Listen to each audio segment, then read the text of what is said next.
Alors, donc Bezrat Hashem, on reprend le Netiet Edaïm, Kouf Samerbet, donc 162. On avait commencé la halakha Dalet, on n'avait pas fini de mémoire, donc on va la reprendre, Bezrat Hashem. Euh, alors juste une chose, si vous connaissez des familles dont enfin, des personnes qui sont seules pour Shabbat, on est en train d'essayer d'organiser Bezrat Hashem, une prise en charge par des familles volontaires. Donc n'hésitez pas. Alors, halakha dalet. Shafach ma'im ayado achat, veshif shefsha, veshif shefa, vechaverta, lo altalo netila. Donc ça, on va pas refaire le Mishabura et tout, juste passer rapidement sur la moitié de la halakha dalet. L'autre moitié, on reprendra bien parce qu'on n'avait pas fait. Donc lorsque j'ai fait couler de l'eau sur une seule de mes mains, et qu'ensuite je la frotte contre l'autre main, alors ça ne fonctionne pas. Ça veut dire que l'autre main n'est pas considérée comme pure, et donc la netila n'a pas marché. Afilu shafar ba'acharona al shete yadav, même si j'ai fait couler sur la dernière main, al shete yadav, euh, sur les Bacharona. Excusez-moi, Afilu Shafar Bacharona al Shete Yadav. Même si j'ai. Ah oui, même si après, j'ai refait couler de l'eau sur les deux mains. Ça veut dire, j'ai fait sur une seule main, j'ai fait comme ça sur l'autre main, et après, je refais couler de l'eau sur les deux mains en même temps. Malgré tout, ça ne fonctionne pas. Les fiches Yamaim chez Shafar Aliado Achat Nitmeu. Pourquoi? Parce que l'eau qu'il y avait sur ma première main, c'était de l'eau qui était tamée. Ursheshif Shefa Nitmeet Traverta. Et lorsque j'ai frotté la deuxième main, donc en fait l'eau elle-même qui était tamée est venue sur ma main, donc elle a impurifié la main. Ve'en maim shniim metarim elamaim shitmeu mechamat ayad asma. Et quand on verse de l'eau sur les mains, ça ne peut purifier que de l'eau impure à cause de la main elle-même. C'est-à-dire que, donc comment on fait? On avait déjà expliqué. On fait la première netila. On avait dit ça, c'est pour enlever les saletés. Donc elle ne compte pas en réalité, c'est pas lié à la tahara. Deuxième netila, qui est liée à la tahara cette fois-ci, pour enlever la touma. Et du coup, la touma, qu'est-ce qui se passe? Eh ben, elle se retrouve dans l'eau. Troisième fois, c'est pour enlever l'eau qui est elle-même tamée. D'accord? Maintenant, ce qu'on a dit, c'est que quand on fait la troisième fois, en réalité, ça a la force d'enlever l'eau, tamée à cause de la main. Pardon.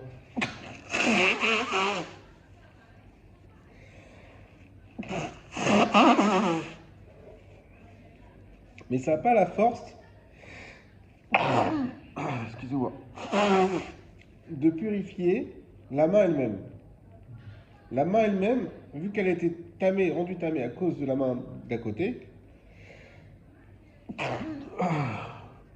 désolé, c'est la poussière de la clim.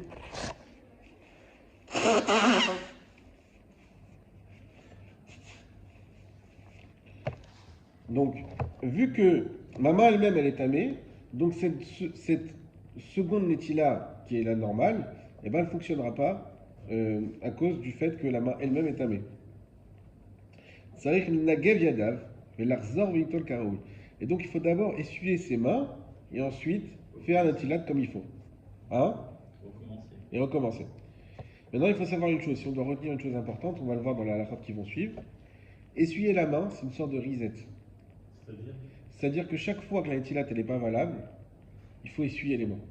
Quand j'essuie les mains, je retourne à zéro. Tant que les mains sont mouillées, c'est problématique. Il faut le savoir. Tant qu'elles sont mouillées, pourquoi c'est problématique? Parce que l'eau qui est impure, qui est encore là, elle est compliquée à rendre pure. Alors quand c'est dans le sens de l'étiade, comme on a expliqué déjà plusieurs fois, là ça marche parce que la main elle-même elle est pure.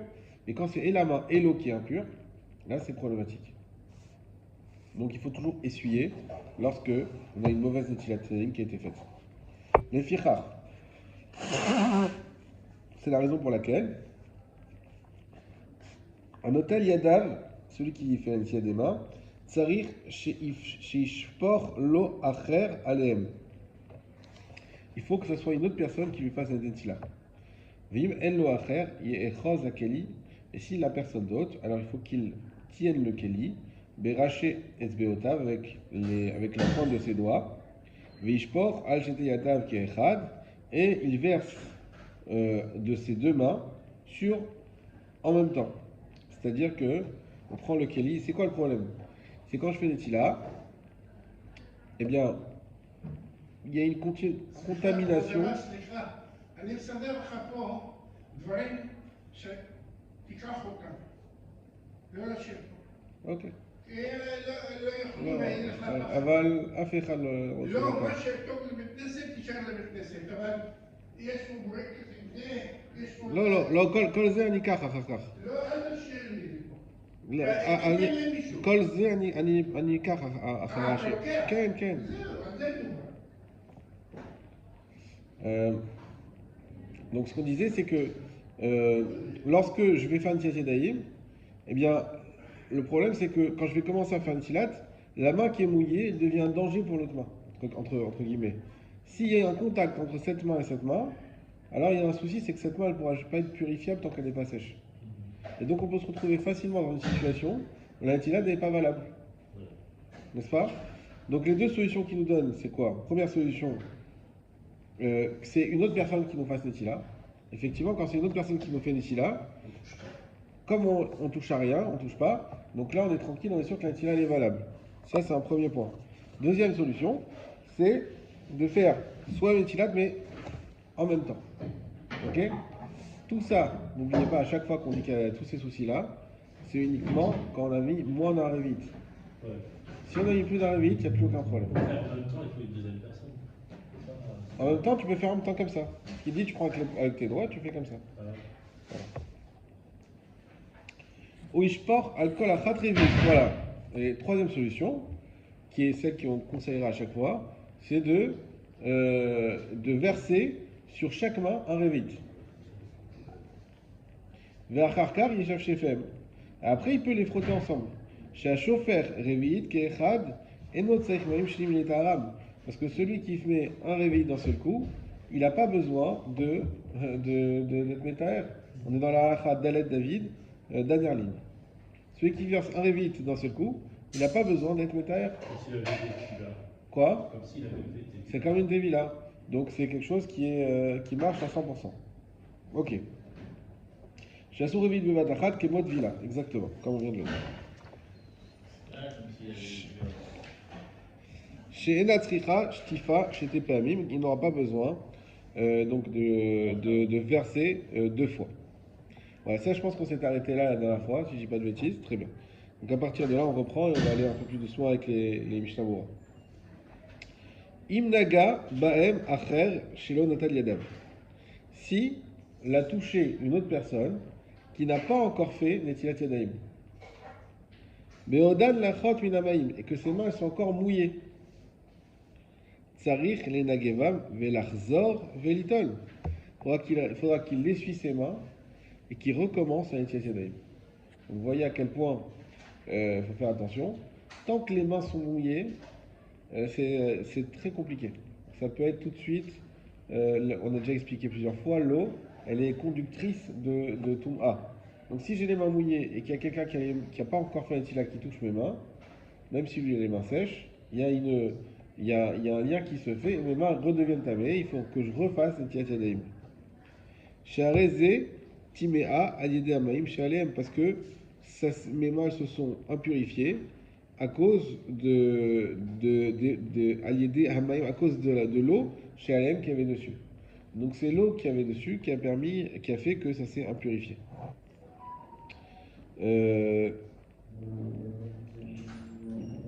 Ok. Donc on répète encore que toujours, lorsque on va avoir toujours s'essuyer les mains tout de suite après la Tiyat, c'est très important pour quelque part fixer la pureté. Il faut que le fait qu'on va essuyer, ça rend nos mains pures un petit peu définitivement, jusqu'à ce qu'on touche quelque chose d'impur. Mais en tout cas, elles sont pures, elles ne vont pas être impurifiées par autre chose, juste à cause du contact.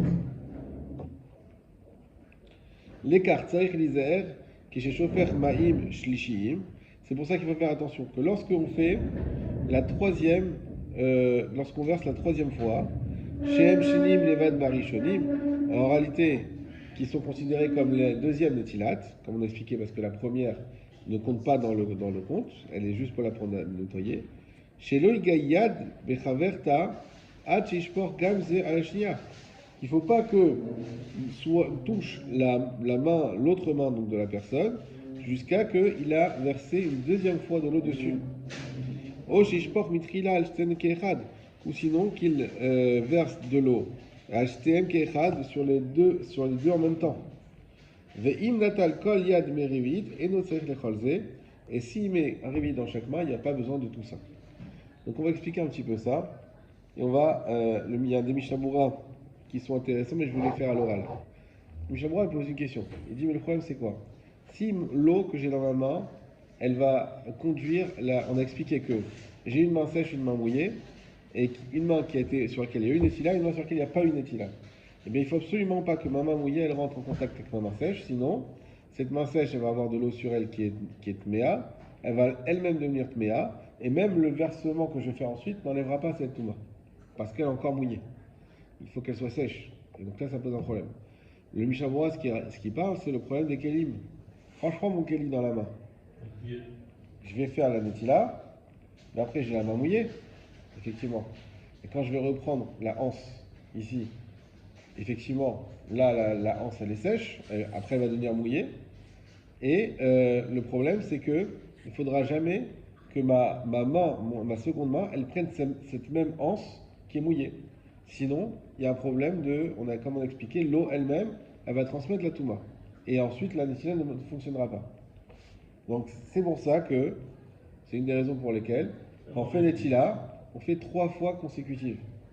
Je sais pas si j'avais posé la question, pourquoi on fait 3 fois consécutives et pas 1. 3 fois consécutives, parce qu'à partir du moment où je vais être 3 fois consécutif, ensuite, la main elle est mouillée, elle va prendre la poignée qui est sèche, elle va faire 3 fois encore consécutives et c'est fini.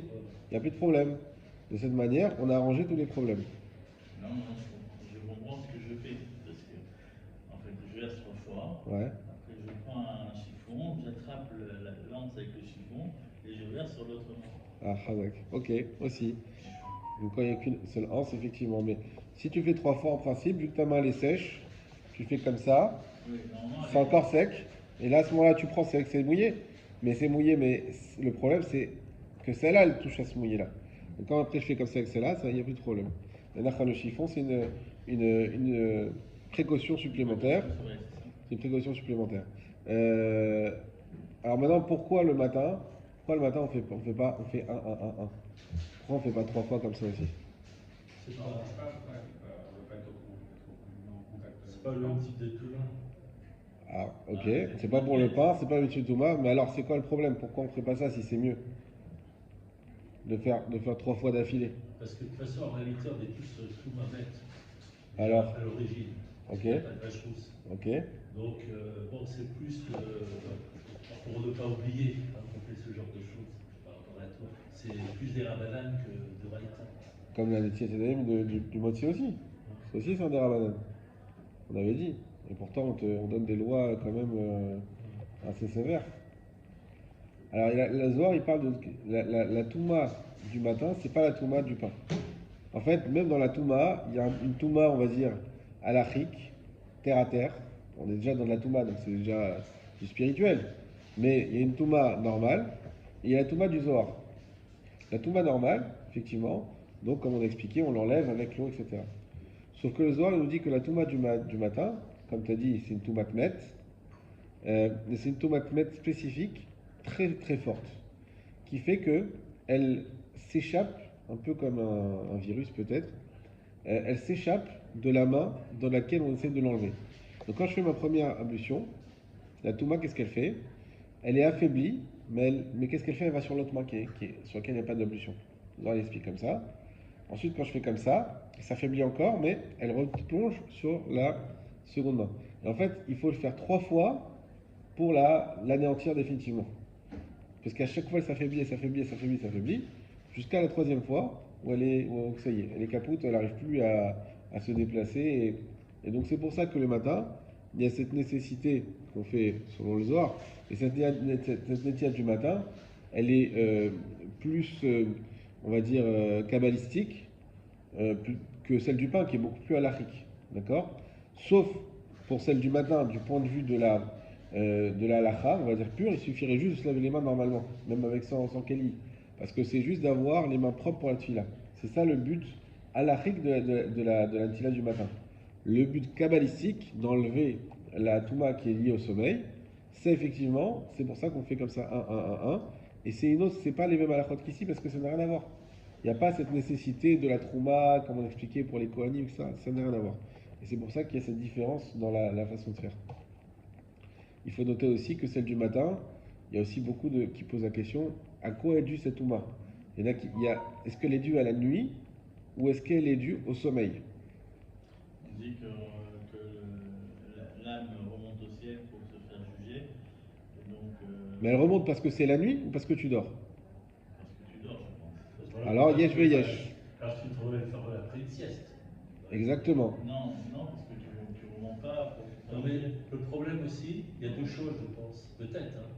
Il y a le problème de la touma bête, Oui. et il y a aussi le fait que dans la nuit, on touche un peu n'importe quelle partie du corps. D'accord. Alors ça, c'est ce qu'on a dit. Au niveau de la halacha, il faut avoir les mains propres pour la tefila. Mais ça, il n'y aurait pas besoin de faire 1, 1, 1 comme ça. Juste se laver les mains, ça serait suffisant. Pour ce point de vue-là. Alors effectivement, en fonction de ce qu'on va dire, est-ce que c'est la nuit le problème ou est-ce que c'est le fait de dormir, il y a plusieurs halachot. Par exemple, la veillée de Shavuot. On vient de faire la veillée de Shavuot. Celui qui ne dort pas de la nuit. Alors, il y a eu la nuit qui est passée quand même. Il n'a pas dormi. Alors, est-ce qu'il a tout mettre sur ses mains? Ah, Midiamine. Celui qui fait la sieste. C'était pas la nuit, c'est la journée. Mais il a quand même dormi. Celui.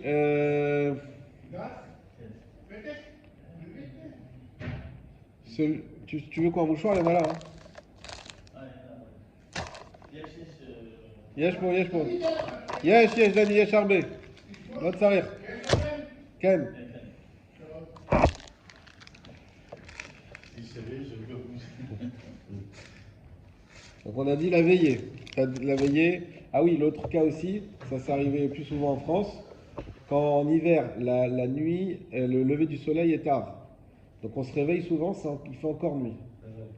Et si tu te réveilles qu'il fait encore nuit, et tu fais Netilat Yadayim, mais si le problème c'est la nuit, à quoi elle sert ta Netilat? Puisque la nuit continue. Et que le jour se lève que dans une heure. Je pense qu'il faut les deux, nuit et dormir. Alors, Il y a deux composantes. Alors il y a les deux composantes pour la bracha. C'est-à-dire quand est-ce qu'il faut faire la bracha al netilat yadayim? C'est uniquement quand et c'est la nuit et on a dormi. Si on a dormi le jour, il faut faire la netila sans bracha. Si on a fait la veillée, donc on a passé la nuit mais sans dormir, netila sans bracha. Si on s'est réveillé, donc il faisait encore nuit. On s'est réveillé à 6h du matin, le lever du jour il est à 7h. Et bien dans ce cas-là, on fait la netilat, on peut la faire avec bracha parce qu'on a dormi et c'était la nuit. Mais par contre, ça serait bien de refaire la netilat à 7h du matin ou un peu plus tard, tant que c'est le jour, pour l'avis qui dit que tant que c'est la nuit, il y a encore la touma qui est sur les mains. Et comme ça, on refera une netilat mais sans bracha. Ok, donc ça c'était pour comparer la comparaison avec la netilat du matin. On continue. Tout ça, vous retrouvez dans le Saïf Dalet, donc le premier, tout début du Shulchan Aruch. Donc on a dit, dans tous les cas, faire attention à ne pas avoir de contact entre la main qui va faire un netila, qui est mouillée, et l'autre main. Et donc cette solution qu'on avait dit, donc c'est pour ça de faire 3 fois, et 3 fois d'un seul coup, consécutive, et également la possibilité de faire sinon un révit. Un révit, en réalité, c'est le mieux du mieux. Ça, c'est la chose à retenir sur ce chion de Netilat Yadayim, c'est de faire un révit. Les 3 fois, c'est pas du tout nécessaire. Si je fais un révit, une fois, j'ai fait déjà le top du top. Bon, on a l'habitude de faire 3 fois, minhag avotenu, ce que vous voulez comme ça. Mais en tout cas, au moins sur une des 3 fois, mettre un révit, comme ça on est tranquille, on sait qu'on a fait ce qu'il fallait. Halacha he. Mitor ma shekatavnu. Donc, en fonction de ce que nous avons écrit, idbaer lecha, il faut élucider des yad nitmea, beshivshuv chaverta, que lorsque il y a la main qui est tamée par le fait qu'elle a été en contact avec l'autre main, Dafka benatal yado achat, c'est uniquement lorsqu'il a lavé une de ses mains, car shivshefa vechaverta, et qu'ensuite on l'a frotté avec l'autre. Aval im ratsa litol bitrila. Par contre, si il veut laver ses mains depuis le début, shete yadav keachat, les deux mains ensemble, notel. Dans ce cas-là, il peut faire un tilat. Dishteen ershavot keyad achat, parce que dans ce cas-là, les deux mains seront comptées comme une seule. Ve'enan metameot zo et zo, et ne pourront pas se contaminer l'une l'autre. Ve'afilu arba'a o chamisha, shenichu yedehem ze betzadze, et même si on a 4 ou 5 personnes qui vont mettre leurs mains les unes en côté des autres, o ze algavze, ou l'une au-dessus de l'autre, keyad achat kashive, c'est comme une seule main. Ve'enan metameot zo et zo, elles ne se contaminent pas l'une l'autre. J'explique, c'est un petit peu théorique, mais c'est pas grave, c'est important à comprendre, à savoir. C'est qu'on a dit que si je fais une tila d'une seule main, et qu'après cette main elle touche l'autre, sans rentrer dans le détail, l'autre elle est foutue. Il faudra d'abord l'essuyer pour pouvoir en faire une tila. Une tila est définitivement invalide. D'accord? Ça, c'est uniquement quand j'ai fait une première détilade et que je touche l'autre main. Mais si on me verse de l'eau en une seule fois sur mes deux mains, ces deux mains-là, même si l'une touche l'autre avant que l'autre soit totalement mouillée ou quoi que ce soit, il y a un, même s'il n'y a pas plus d'un révite, même s'il y a moins, malgré tout, il n'y a plus de problème. Pourquoi? Parce que c'est considéré, comme je fais en même temps sur les deux mains, c'est considéré comme une seule main. Il n'y a plus de problème d'une main qui contamine l'autre. Et même si on est plusieurs, on est deux à mettre nos mains comme ça, l'un à côté de l'autre, il y a quelqu'un aussi là, et il y a quelqu'un qui nous verse de l'eau comme ça, on a déjà dit que c'était valable, mais disons que ma main elle touche sa main, et que sa main elle a elle a mouillé la mienne sèche ou quoi que ce soit, parce que ça ne tombe pas tout dans le même temps, il n'y a plus de problème. Pourquoi? Parce que tout ça est considéré comme une seule main. Mais même si on met l'une en dessous de l'autre, on avait dit également. Et ça on avait dit, mais comment c'est possible par rapport à ce qu'on dit avant? Si je fais l'une sur l'autre, il y a bien celle-là qui va être mouillée en premier et celle-là en deuxième. Et donc il y a le problème de l'eau, etc. Mais non, parce que tout ça c'est considéré comme une seule main. Et donc il n'y a plus ce problème-là. On continue. Vav.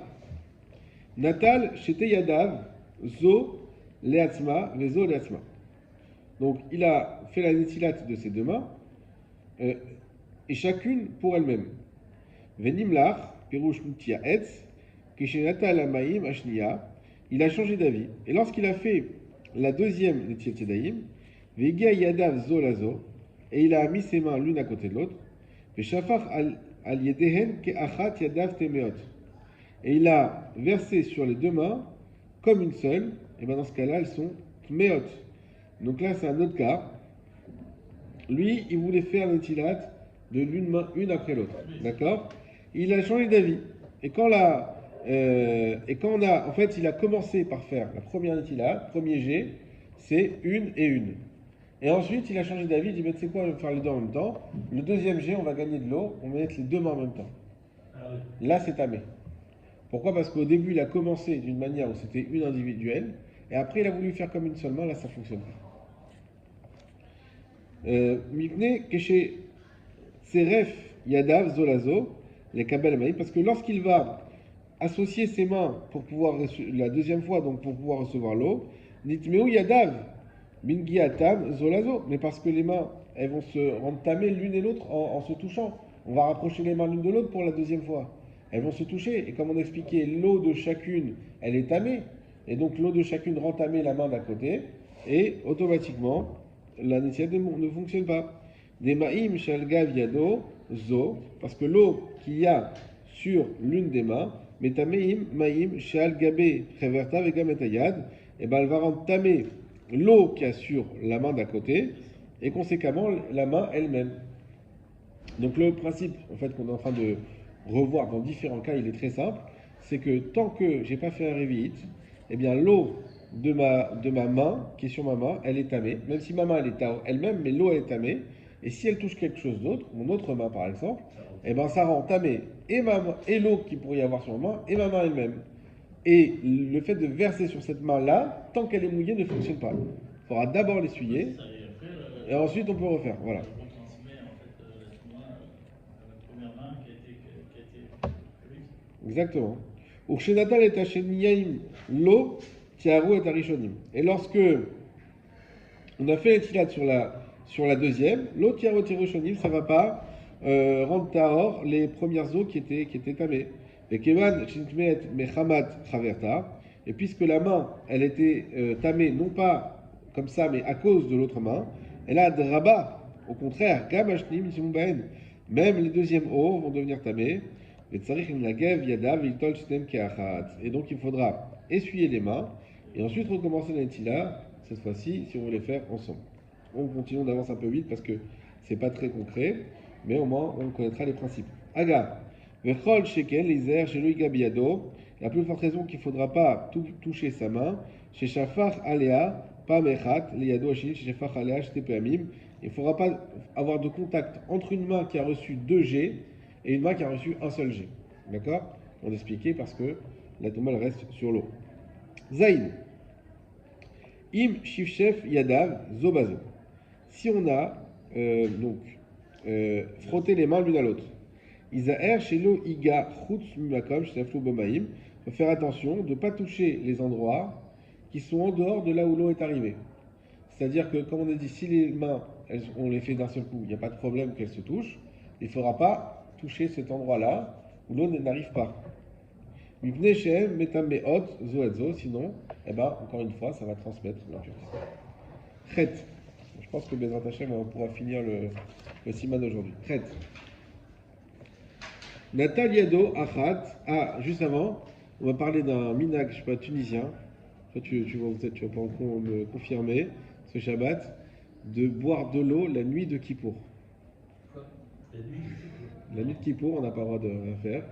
Ils ont parlé d'un minag qu'ils avaient, un minag taout, évidemment, mais que ça s'était répandu de boire la nuit. J'étais très étonné. Après Kippour? Non, le soir de Kippour. Le soir de Kippour, pas Kippour. Pendant Kippour? Non. Tu connais pas ça. Bon. Pendant Kippour? Ouais. Hein? Évidemment. On n'a pas le droit, mais il y a apparemment qu'il y avait ce truc de faire ça, de prendre un verre d'eau. Jamais entendu. Ça doit être un Marocain qui a lancé cette rumeur. Avec du hareng. Hein? Ils ont mangé du hareng. Peut-être. Ok. Traite. Tu disais en chef qui avait vérifié. Pas de bêtises. Bon voilà, c'est des bêtises. Alors, Natal Yado Achat Veshif Shefa Berosho. Si il a lavé une des mains et Veshif Shefa Berosho et il a essuyé en premier. Pirouche Kédé. C'est-à-dire. Ah non, pardon. Berosho avec sa tête, pas en premier. Berosho avec sa tête, ça veut dire qu'il a utilisé ses cheveux comme serviette en fait. Il a utilisé ses cheveux comme serviette. Déjà, il faut en avoir. Pérouche, c'est-à-dire, Kédé, Lenageva, voilà, le Rama nous explique, afin de l'essuyer. Ou le fichar, et c'est pour ça, l'onitmea yado. Sa main n'est pas impurifiée. Machenken, Besiman, Kouf Samer Dalet, Saifbet, Shechiker, Berosho. Alors, le Rama, il vient de nous élucider une chose, c'est que une des choses qui rend impure les mains, c'est de toucher justement les cheveux. Pourquoi? Parce que le crâne, il transpire, et comme il est avec les cheveux, donc c'est une transpiration qui reste toujours un petit peu là. Et donc quelqu'un qui se gratte la tête et qui touche son crâne, en fait, les mains elles sont sales tout simplement. Donc c'est une des choses qui fait que on doit se laver les mains de manière certaine. On a déjà expliqué, il y a stam yadaim tmeot. On a dit que les mains stam qui n'ont rien touché, elles sont considérées comme tmeot. Mais maintenant il y a un autre cas, c'est pas stam yadaim, c'est des yadaim qu'on sait qu'elles ont touché quelque chose de tamé. Et par exemple, il y en a qui font ça aussi à Shavuot. Il y en a qui déconseillent, mais il y en a qui le font. Et voilà, ils se grattent, ils se touchent en dessous de la chemise ou quoi que ce soit, une partie qui est couverte. Toutes les parties couvertes s'appellent, et le crâne c'est une partie couverte par les cheveux en fait. Toutes les parties couvertes, ce sont des parties que si on les touche, il faut faire une tiatzédaïm. D'ailleurs, c'est pas connu, mais quand on va au mikvé, il faut faire une tiatzédaïm. Ah mais j'ai fait une mikvé. Oui, mais t'es encore, voilà, donc après tu vas te rhabiller et tout. Il faut faire une tiatzédaïm en sortant du mikvé. Donc maintenant, alors est-ce qu'on a le droit de faire exprès de toucher pour arriver en situation de faire des tilas et ainsi pouvoir faire la brachan tzedzadim du matin? Voilà. En tout cas, effectivement, donc là on est en train de dire quoi? que pour purifier ses mains, il les essuie. Et comment avec ses cheveux? Bah, c'est contradictoire, puisque normalement, quand tu touches les cheveux, il faut un nitchat. Donc le rabbin il nous explique en fait que c'est pas comme le siman kouf samer dalet où là-bas on dit que tes mains elles sont impures à cause des cheveux, parce que c'est uniquement quand tu touches le crâne. En fait, c'est pas les cheveux eux-mêmes. Les cheveux n'impurifient pas. Donc une personne qui touche juste ses cheveux en haut comme ça, c'est pas il n'a pas impurifié ses mains. C'est que s'il touche son crâne. D'accord? Donc ça, c'est... Alors quand on est chaud, pas de problème. Il y a bien des avantages. Bon, sauf si vous avez la kippa, parce que la kippa elle fait transpirer aussi. Mais sinon, si tu es chauve et tu te touches ici, où c'est pas un endroit qui est couvert. Pour le coup, il est découvert, donc il n'y a pas de problème. Le problème, c'est quand il y a les cheveux. Alors, donc celui qui s'essuie les mains, donc pour avoir les mains sèches, et donc pour, comme on a dit, pour fixer la tahara, soit dans ses cheveux, au be'akotel, ou sur un mur. J'ai déjà vu ça. Ve'achar kach, chazar ve'naga be'otam maïm. Et après, il a été remis en contact avec cette eau-là. Donc il a essuyé ses mains sur un mur, je sais pas, et après il s'appuie sur le mur. Il dit, ah c'est mouillé, ah oui c'est vrai, je me suis essuyé les mains dessus. Ou il retouche sa tête. Shebaou miyado à la roche, vers la kotelle. Donc ces eaux-là qui ont été sur sa tête ou sur le mur, tmea, il est tamé, les mains elles sont tamées. Pourquoi? Encore une fois, d'expliquer, c'est toujours pareil. L'eau elle-même, elle est tamée.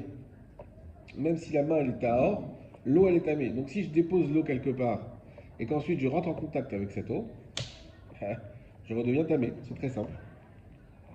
Shotamaim tmea, chazru vetimeu etayad shenagabem, parce que cette eau tamée, elle revient et elle rend impure la main avec laquelle elle rentre en contact. Afalgav de chol kama de lo shifshef mitaoraim beshifshuf. Même si des chol kama, tant que des lo shifshef qu'on n'a pas essuyé mitaharim de la main tahor, beshifshuf par un essuyage. Ashta de chazar venaga gara. Donc maintenant qu'elle a revenu, elle a touché, ça a entraîné. Bon, c'est dit d'une manière un peu biscornue, mais c'est pour dire que même si tu as utilisé cet essuyage pour justement devenir tahor, malgré tout, donc effectivement tu as enlevé, tu as épuré ta main de l'eau, tu as enlevé l'eau qui était tamée, mais si tu retouches cette eau, eh ben, elle entraîne d'avoir une nouvelle impureté. Ugvar nitbaer, et on a déjà expliqué, chez un chauffeur revi'it ke achat, vous voyez que le Shulchan Aruch, il revient dessus 50 fois, parce qu'il faut bien l'avoir en tête.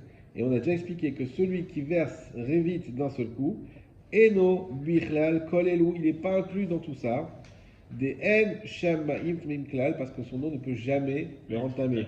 Donc celui qui fait révite, qui s'essuie contre un mur, et ensuite il retouche le mur, aucun problème.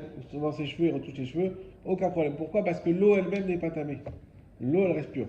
D'accord? Donc encore une fois, apprendre à faire une Netilat Yadayim abondante avec de l'eau, avec révite d'eau. Trois révites. En révite encore mieux, même un seul déjà ça suffit. Tête.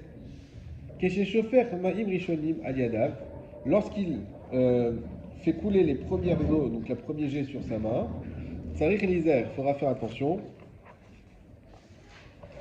Chez l'eau, Ishaer Al Yadot Tseror, au Kesam, au Shum, au Davacher. Au Shum Davacher, pardon.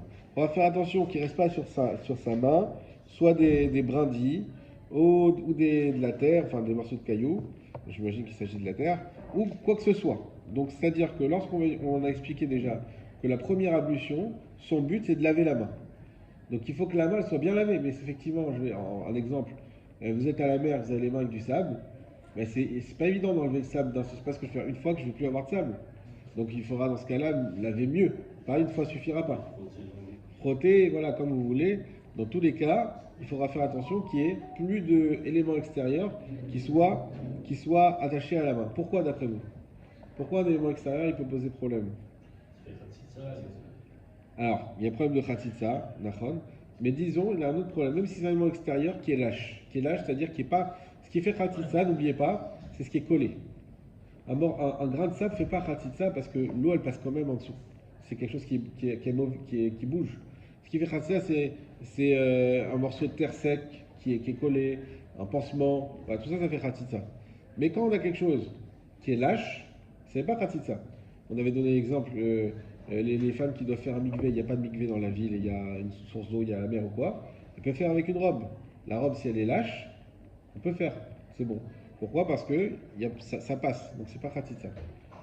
Alors il y a un autre problème, c'est toujours le même problème, c'est quoi? C'est que si je fais une étilate et qu'il reste un grain de sable, on va dire, ben, ce grain de sable-là, Le transfert. il va transférer la touma.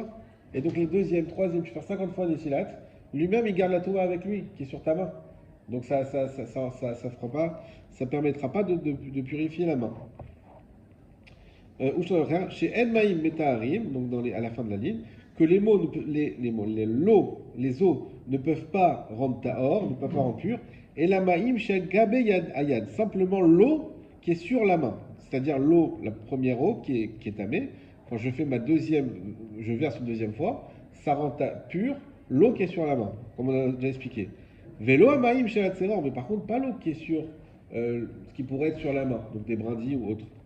Veim shofer revit maïm keachat al yado, et si il verse un revit d'eau sur sa main, et notre sarich, les bekar, encore une fois, pas besoin de faire attention à ça. Donc voilà, une énième fois, tous ces problèmes qu'on est en train de parler, dès qu'on a un revit, évidemment, dans le cas où on a accès à de l'eau facilement, dans ce cas-là, on enlève tous ces problèmes. Dernière halacha, mais qui est très pratique. Mishi eshlo, maka beyado, urtia. Celui qui a une blessure dans sa main, et urtia, et on a dû mettre pirouche in gotu belaz. C'est un bandage. Je sais pas comment il a fait. Inguntantu, non, je sais pas. Donc on a mis en tout cas un bandage, un pansement, etc. Donc comment on fait pour faire une netila? Dailo, sheitol, shehar ayad, shelo bimkom aratia. Ça suffit de faire une netila sur le reste de la main qui n'est pas bandé. Pourquoi? Parce que le reste qui est sous bandage, il n'est pas chayav netila. Je ne vais pas l'utiliser. On ne va pas l'utiliser de toute façon, il n'y a pas de contact, etc. Donc il y a juste le reste de la main. Alors là, pour l'instant, on pense que c'est simple. Mais attention. Mais le bandage va être mouillé. Ah voilà. Les tsaïr lizaer, il faut faire attention. Chez l'eau, iga baretia. Par contre, que l'eau ne touche pas le bandage. Chez l'eau, yachazru amaim. Chez l'aretia, pour ne pas que reviennent les eaux qui sont sur le bandage. Vitamewayad. Et ils vont rendre impure la main. C'est-à-dire que si je mouille le bandage, l'eau qui est sur ce bandage-là, elle va rester tamée. Et donc elle va conserver la touma dans la main. Tout ça encore évidemment si on n'a pas fait un révit. Si on fait un révit, c'est bon. Et sinon, voilà, il y a ce problème. Donc par exemple, quelqu'un qui a des fois le plâtre, on a les doigts qui ressortent, effectivement, on pourra se laver les mains du plâtre, enfin, les doigts qui ressortent, avec un révit. Ou sinon, si on fait un petit peu, faire attention, on ne fera pas mouiller le reste du plâtre. Oishpa revit aliad keachat, shazbnu amaim, encore une fois, ou sinon il utilise un revit en une fois pour ne pas impurifier l'eau. Notli maim rishonim ben algabe keli ben algabe karka. Alors ça, c'est pour terminer. Quand on fait les on pourra faire tomber l'eau, que ça soit dans un keli ou sur le sol. Ce qui n'est pas le cas de maim acharonim. C'est ça la différence. Mais vous savez qu'on ne garde pas l'eau, on la jette, c'est très important. Il n'y a pas de ce problème-là. Donc on peut tout à fait prendre l'eau et la mettre simplement sur le sol ou dans un keli et la faire, si vous voulez faire la vaisselle avec, je sais pas. Voilà, il n'y a pas ce problème de touma qu'il y a dans Maïm Acharonim. Alors, on y va. J'ai pas préparé la suite parce que je pensais pas qu'on y arrivait, mais c'est pas grave. On va se lancer. Donc il nous reste 3 minutes. Din mi she'en lo ma'im v'ama'achil la'acherim. Ubo bet seifim. Donc celui qui n'a pas d'eau ou qui est nourri par quelqu'un d'autre. Intéressant ça.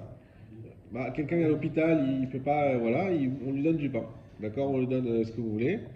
C'est pas lui qui mange, il touche pas le repas. D'accord. Est-ce qu'il doit quand même faire une étiette ou pas? Ou un enfant. C'est que le mitzvah on fait aux enfants pour le chinour. Un enfant à qui c'est ses parents qui nous la mangent directement, qui doit faire une tilat. Im en metsuim. Si on est dans une situation où on ne trouve pas d'eau, les fanav devant soi, Berichuk yoter merba mil. Alors ça c'est très important parce qu'on a toujours ce Yetzirah pour Nitiat Sedaïm.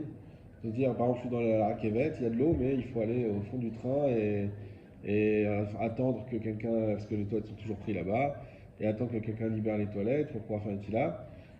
Ou je suis dans un parc, ah oui, il y a de l'eau, ouais, mais c'est ouf, je dois marcher. Qu'est-ce qu'on appelle ne pas avoir d'eau? C'est que le désert total ou oui, il y a de l'eau, mais il faut que je prenne la voiture et que je fasse 10 km. D'accord? C'est Arba Milim, c'est 4000. 4000, ça fait à peu près 2 km, un peu plus, 2 km et demi.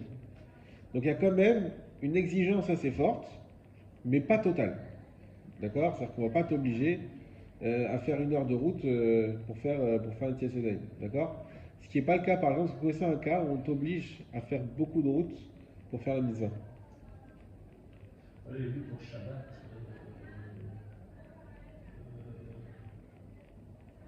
Pour ne pas dépasser le temps. Alors le cas, c'est le cas de Birkat. Vous savez qu'on a une Xéra des Chachamim, que le Birkat, on doit le faire à l'endroit où on a mangé. Ah ouais. On doit le faire à l'endroit où on a mangé. Si une personne, elle est partie, elle n'a pas fait Birkat, comment elle doit faire? Ben, il faut qu'elle revienne à sa situation initiale. Bon, il y a des cas et des terribles si c'est très compliqué, etc. Mais en principe, même si elle est partie loin, elle doit revenir jusqu'à l'endroit où elle a mangé et faire le birkat. Bon, en tout cas, ici concernant l'eau, on va dire quand même. Alors, il faut faire Bichuk Yoter Marba Milin, Leacharav ou Leacharav Mil. Et vous voyez, on fait aussi une différence. C'est quoi? Soit que tu dois faire cette distance de 4 milines vers l'avant, donc c'est-à-dire que tu avances dans ton chemin que tu prends. Mais par contre, si tu dois retourner en arrière, tu es passé devant un robinet, tu n'as pas fait attention, tu n'avais pas faim, tu as avancé. Hop, tu dis, ah, on va manger. Ah, mais mince, le robinet, il est super loin. Comment on fait? Dans ce cas-là, si c'est derrière, on ne va pas avoir la même exigence. On va te demander que 1000. 1000, à peu près 600 mètres. Voilà. Donc là, on va te dire, il faut effectivement retourner. On ne va pas t'obliger à retourner 3 km en arrière. D'accord? Donc ça, c'est ce qu'on appelle avoir de l'eau. Déjà, c'est la définition de avoir de l'eau, c'est ce qu'on vient de dire. Donc dans ces cas-là, donc s'il n'a pas d'eau, c'est-à-dire il faut faire plus de 2 km et demi en avant ou 600 mètres en arrière, Itol Yavdav Bemapa Veochelpat. Alors il pourra envelopper ses mains dans une serviette et il pourra manger le pain. D'où cette situation que vous avez déjà dû entendre, de dire on est dans le car, on est en voyage, on n'a pas d'eau, qu'est-ce qu'on fait? Et sandwich, c'est le moment des sandwichs. Eh bien, on peut manger le sandwich avec le papier du sandwich.